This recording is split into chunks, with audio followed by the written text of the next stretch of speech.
Ethanol ethanol ethanol, इस समय पूरे देश में एथेनॉल पे छिड़ी हुई है चर्चा। कोई सही बता रहा है, कोई गलत बता रहा है, लेकिन भैया एथेनॉल का सपोर्ट करो या विरोध, ये एक ऐसी सच्चाई है जो कहीं जाने वाली नहीं है। और अब इस एथेनॉल की स्टॉक मार्केट में भी एंट्री होने जा रही है। जब दुनिया इस एथेनॉल पे बहस कर रही है, आप इस एथेनॉल में इन्वेस्ट करके पैसे कमा सकते हो, वो भी एथेनॉल इंडस्ट्री के लार्जेस्ट प्रोड्यूसर के साथ मिलकर। जी हाँ, मैं बात कर रहा हूँ ट्रूवॉल्ट बायो एनर्जी लिमिटेड, जो मात्र 4 साल में देश की सबसे बड़ी एथेनॉल प्लेयर बन गई है बाय इंस्टॉल्ड कैपेसिटी। अब इसमें कंपनी की एफिशिएंसी है या गवर्नमेंट की कृपा, 4 साल में इतना बड़ा धमाका किया कैसे, जानेंगे इस आईपीओ के रिव्यू में। और ये भी जानेंगे इस कंपनी की हिस्ट्री क्या है, ये कंपनी करती क्या है, इस कंपनी की पास्ट परफॉर्मेंस क्या है, सेल क्या है, प्रॉफिट क्या है, इस कंपनी का भविष्य क्या है, इस कंपनी की स्ट्रेंथ क्या है, वीकनेस क्या है, आईपीओ में इन्वेस्ट करना है कि नहीं, क्या लिस्टिंग गेन लेके छोड़ देना है, ये लॉन्ग टर्म का गेम है, सब बताएगा आपका भाई राहुल। और ये सब होगा एकदम देसी स्टाइल में, क्योंकि इस चैनल पे हम कॉम्प्लेक्स टॉपिक को आसानी से समझाते हैं और देश के आम आदमी को स्मार्ट बनाते हैं। तो चैनल सब्सक्राइब नहीं किया हो तो कर लेना, क्योंकि चैनल से आपको सरस्वती यानी नॉलेज मिलेगा और आपकी जिंदगी में लक्ष्मी लक्ष्मी आएगी। तो जनता जनार्दन की जय बोलते हैं और करते हैं वीडियो की शुरुआत।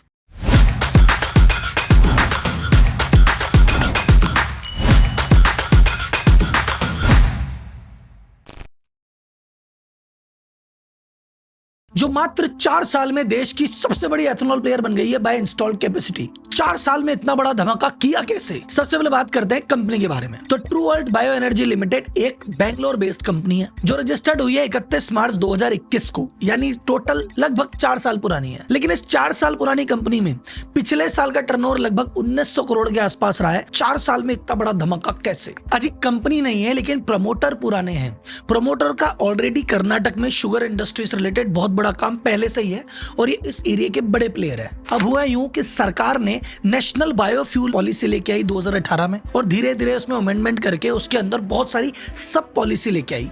सरकार का सीधा सीधा मानना है, सरकार कह रही है कि भैया देखो, बाहर से ऑयल खरीदते हैं, पड़ता है अपने महंगा, तो अपने ही देश में जो वेस्टेज है उसको बायोफ्यूल में कन्वर्ट करो और उसको ही काम में लो, ताकि देश में एक तो जो देश की वेस्टेज है वो काम आ जाएगी, किसानों को फायदा हो जाएगा, प्लस एनवायरमेंट क्लीन हो जाएगा और इंपोर्ट का बिल बच जाएगा। तो इस माइंडसेट के साथ सरकार लेके आई नेशनल बायोफ्यूल पॉलिसी और दुनिया भर की चीजें और भी इसके अंदर थी। ये जो एथेनॉल वाला गेम है कि भाई E20 एथेनॉल कर दो, पेट्रोल में 20% मिला दो, ये भी इस पॉलिसी के अंतर्गत ही हो रहा है। अब सरकार इसको बढ़ावा देने के लिए दुनिया भर की पॉलिसी लेके आ रही है, इंसेंटिव दे रही है, छूट दे रही है, कुल मिला के इसको इतना प्रमोट कर रही है कि ये अपने आप में एक नया सेक्टर ही खुल गया। अब ये जो काम होगा, इसका रॉ मटेरियल कहां से आएगा? भाई चीनी से ही आएगा, किसानों के प्रोड्यूस से ही आएगा।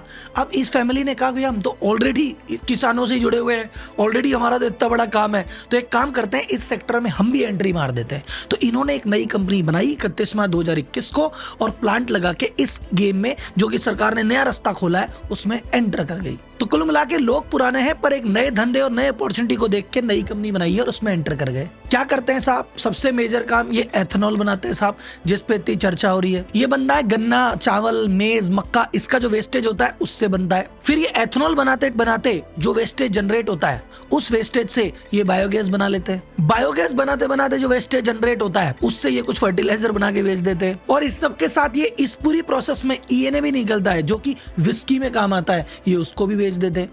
यानी कुल मिला के वेस्ट को प्रोसेस करके जो चीज निकलती है और उसके वेस्ट से जो चीज निकलती है, सब चीजों में धीरे धीरे करके एंटर कर रहे हैं। इन्होंने कई प्लांट जॉइंट वेंचर में डाले हैं। कुछ जॉइंट वेंचर इनका जापानीज कंपनी के साथ हुआ है, कोई जॉइंट वेंचर इन्होंने सरकारी की जो कंपनी गेल है, गैस अथॉरिटी ऑफ इंडिया, उसके साथ भी इन्होंने जॉइंट वेंचर में कई प्लांट डाले हैं। और यही नहीं, अभी और सुनिए, ये सस्टेनेबल एविएशन फ्यूल बनाने का और प्लान कर रहे हैं। यानी हम इससे वो फ्यूल बनाएंगे जो कि प्लेन में भी डलेगा, यानी जमीन के वेस्ट से हवा का सफर होगा। और इनके अकॉर्डिंग SF जो सस्टेनेबल एविएशन फ्यूल है, उसका इंडिया का सबसे बड़ा प्लांट बनाने का प्लान कर रहे हैं। यानी कंपनी रजिस्ट्रेशन में 2-3 साल पुरानी है, लेकिन एक्सपीरियंस, पकड़ और अनुभव में बहुत पुरानी प्लेयर है। अब बात करते हैं कितने बड़े स्केल पे काम कर रही है, क्योंकि देखो एथेनॉल की अभी भी पॉलिसी बनी है, अभी अभी आने लगा है। तो इन्होंने सबसे पहले फर्स्ट मूवर एडवांटेज उठाते हुए लाइन लगा के प्लांट लगाने चालू किए। तो देश में इतने प्लांट थे ही नहीं, फर्स्ट मूवर यही थे। तो आज की डेट में अगर मैं बात करूं 31 मार्च 2024 की, तो इनका जो प्लांट कैपेसिटी है इंस्टॉल्ड वो है 1400 KPD, यानी 1400 किलो लीटर पर डे, जिसको ये 2025 में लेके आ गए 1800। आज की रेट में टोटल हो चुकी है 2000 और 5100 की अप्रूवल ये लेके बैठे हैं, जो कि इस समय जो टोटल एथेनॉल मार्केट है उसका 3.6% मार्केट शेयर है और फर्स्ट मूवर है, तो इसको बढ़ाते भी रहेंगे। अब इसके बाद हम आएंगे इनकी स्ट्रेंथ पे और वीकनेस पे, इसमें क्या प्लस है क्या माइनस है, पर उससे पहले एक बार नजर मारते हैं इनके फाइनेंशियल्स पे, क्योंकि डेटा झूठ नहीं बोलता। 2023 में रेवेन्यू क्या 762 करोड़, 24 में रेवेन्यू ले गए सीधा 1223 करोड़, यानी 60% की ग्रोथ। अगले साल इस ग्रोथ को मेंटेन करा, 2025 में टर्नओवर ले गए 1907 करोड़, यानी फिर 60% की ग्रोथ, यानी 2 साल में डबल से ज्यादा की भी सेल कर दी है। प्लस में इसमें प्रमोटर का इंटरव्यू सुन रहा था, प्रमोटर कह रहे हैं कि भाई साहब सुनो, ये जो आप साल देख रहे हो तो कम है, क्योंकि ये जो आपने फिगर देखा है उस समय तक तो हमारी 1400 कैपेसिटी इंस्टॉल हुई थी, ये तो उसी का प्रोडक्शन है। 1800 तो हमारी लास्ट क्वार्टर में आई थी और अब जाके इस क्वार्टर में हम 2000 पे आ गए हैं, यानी जो आने वाला साल है वो तो इससे भी ऊपर जाने वाला है। बात करें प्रॉफिट की, तो यहां मामला थोड़ा सा रोलर कोस्टर वाला है, एकदम जैसे सेल ऊपर ही ऊपर भाग रही थी, प्रॉफिट एकदम ऊपर नहीं भाग रहा, यहां ऊपर नीचे चल रहा है। 2023 में 35.5 करोड़ का प्रॉफिट था, बहुत बढ़िया बात है साहब, प्रॉफिटेबल, वेरी गुड। स्टार्टअप वाला मामला नहीं है कि लॉस कर दिया, गुड। नेक्स्ट ईयर क्या हुआ, प्रॉफिट बढ़ा, सेल तो 60% बढ़ी थी, प्रॉफिट बढ़ा क्या, प्रॉफिट नहीं बढ़ा था। नेक्स्ट ईयर प्रॉफिट रह गया 31.8 करोड़, यानी लॉस तो नहीं आया, पर प्रॉफिट उस स्पीड से नहीं बढ़ा जिस स्पीड से रेवेन्यू बढ़ी थी। ये क्यों हुआ आगे बात करेंगे, लेकिन एक पॉजिटिव बात क्या है, जो रही सही कसर थी वो लास्ट ईयर पूरी हो गई, क्योंकि उसके बाद जो 31 करोड़ का प्रॉफिट उठ के अब हो गया 147 करोड़, यानी 361% का जंप, 4 गुना जंप एक साल में मार दिया प्रॉफिट ने, पुरानी कसर पूरी कर दी। परसेंटेज में बात करें तो 2023 में जहां प्रॉफिट मार्जिन था 4.6, वो 24 में रह गया 2.6, लेकिन रिकवरी करते हुए अभी वापस हो गया है 2025 में 7.7। अब बात करें एकदम सी प्रॉफिट नीचे कैसे गिर गया, भैया सेल बढ़ी तो प्रॉफिट नीचे कैसे गिरा, तो उसके 2-3 कारण देखने को मिलते हैं। एक, रॉ मेटेरियल की कॉस्ट तेजी से बढ़ गई थी। सेकंड, जब प्लांट लगाए इतने सारे एक साथ तो डेप्रिसिएशन की कॉस्ट काफी आ गई, प्लस उसके लिए कर्जा भी लिया तो इंटरेस्ट का बर्डन भी आ गया। तो 2024 में सारी चीजें एक साथ हो गई, लेकिन 25 में जब फैक्ट्री लगी, प्रोडक्शन आया, तो सब चीजें रिकवर हो गई, प्रॉफिट वापस आपको मिलेगा। डेट की बात करें, अगर कर्जे की बात करें तो टोटल 1684 करोड़ रुपए का लोन इनके ऊपर है, जो कि एक तरह से देखने में तो ज्यादा है, लेकिन आईपीओ के बाद जब इक्विटी आ जाएगी तो ये थोड़ा बैलेंस हो जाएगा। बेस्ट चीज ये है कि ये आईपीओ जो आ रहा है उसके पैसे से कर्जा नहीं चुका रहे हैं, उस पैसे को और एक्सपेंशन में लगा रहे हैं, यानी कंपनी पे प्रमोटर को भरोसा है, कमिटमेंट है, एफिशिएंसी की बात है। अब बात करते हैं इस कंपनी में प्लस क्या है और बाद में बात करेंगे कंपनी में नेगेटिव क्या है। तो सबसे पहले बात करते हैं स्ट्रेंथ पे। सबसे पहली स्ट्रेंथ जो मैं कहता हूं वो है कि ये इंडस्ट्री में मार्केट लीडर पोजीशन पे है, नंबर 1 पोजीशन पे है bye installed capacity.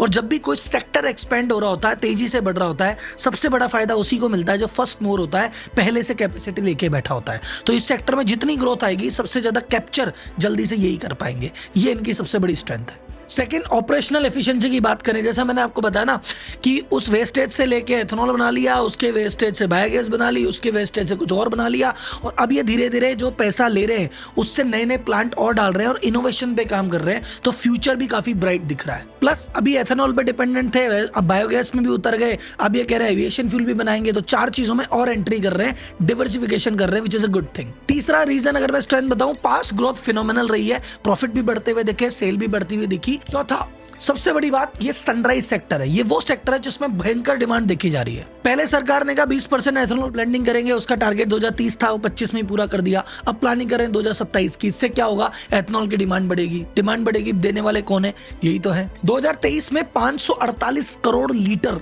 Ethanol blend हुआ था। 2026 में ये एस्टिमेटेड है कि 1016 करोड़ लीटर, यानी लगभग डबल। 2 से 3 साल में अगर डबल डिमांड बढ़ रही है तो सोचो इंडस्ट्री में क्या ग्रोथ है। And last and most important I would say, government का सपोर्ट। भाई गवर्नमेंट अगर किसी तरफ पॉजिटिव हो गई है और गवर्नमेंट हर तरह से सपोर्ट करती है तो वो सेक्टर आगे बढ़ता ही बढ़ता है।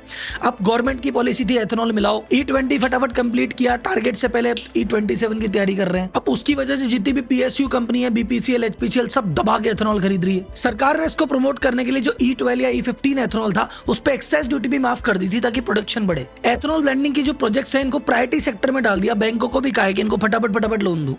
कई सब्सिडी की स्कीम चल रही है, कई कम इंटरेस्ट की स्कीमें चल रही है, यानी सरकार चारों हाथों से सेक्टर को बढ़ाने में ध्यान दे रही है।